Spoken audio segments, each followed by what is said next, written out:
Halo teman-teman, petualang kecil. Siapa di sini yang suka cerita seru? Hari ini, kita akan naik mesin waktu dan pergi jauh sekali ke masa ketika dunia masih sangat berbeda. Siap? Kita akan mengunjungi zaman praaksara. Praaksara itu artinya zaman sebelum ada tulisan. Jadi, bayangkan, tidak ada buku, tidak ada pesan di ponsel, bahkan tidak ada nama jalan. Seru banget kan? Nah, orang-orang yang hidup di masa itu kita sebut manusia purba. Dan jangan salah, mereka itu pintar-pintar sekali loh. Mereka harus cerdas untuk bertahan hidup hanya dengan apa yang disediakan oleh alam. Karena belum ada rumah keren seperti kita sekarang, manusia purba biasanya tinggal di dalam gua. Gua itu seperti rumah alami bagi mereka, yang melindungi dari hujan, panas, dan juga dari hewan-hewan buas yang besar. Mereka ini juga petualang sejati. Mereka tidak tinggal di satu tempat selamanya. Mereka selalu berpindah-pindah untuk mencari makanan yang kita sebut hidup nomaden. Jadi kalau makanan di satu tempat sudah habis, mereka akan langsung berkemas dan mencari tempat baru. Lalu, apa senjata andalan mereka? Alat-alat yang terbuat dari batu. Makanya, zaman itu juga disebut zaman batu.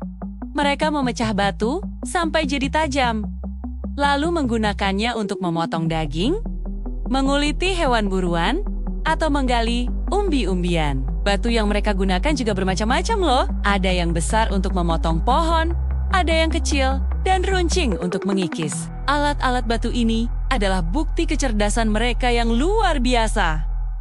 Tapi, penemuan mereka yang paling ajaib adalah api. Kalian tahu, membuat api itu sangat sulit pada zaman dulu. Tapi begitu mereka berhasil, hidup mereka berubah total. Api bisa menghangatkan mereka di malam yang dingin. Api juga bisa digunakan untuk memasak daging buruan.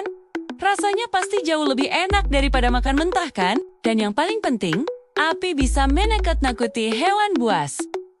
Wah, api ini seperti superhero pelindung mereka. Dan coba tebak, apa lagi? Walaupun belum bisa menulis, mereka sangat suka menggambar. Mereka menggunakan arang atau pewarna alami dari tanah liat untuk melukis di dinding-dinding gua. Biasanya, mereka menggambar kegiatan berburu atau hewan-hewan besar seperti mamut dan rusa. Ini adalah cara pertama mereka bercerita tentang kehidupan sehari-hari kepada kita. Jadi teman-teman, zaman praaksara mengajarkan kita bahwa nenek moyang kita adalah orang-orang yang sangat kuat, kreatif, dan pintar. Mereka membangun dasar-dasar kehidupan yang kita nikmati hari ini, tanpa internet, tanpa listrik, dan bahkan tanpa pensil. Keren sekali, ya? Terima kasih sudah ikut berpetualang hari ini. Jangan lupa suka dan langganan channel ini ya. Sampai jumpa di petualangan sejarah berikutnya. Dadah!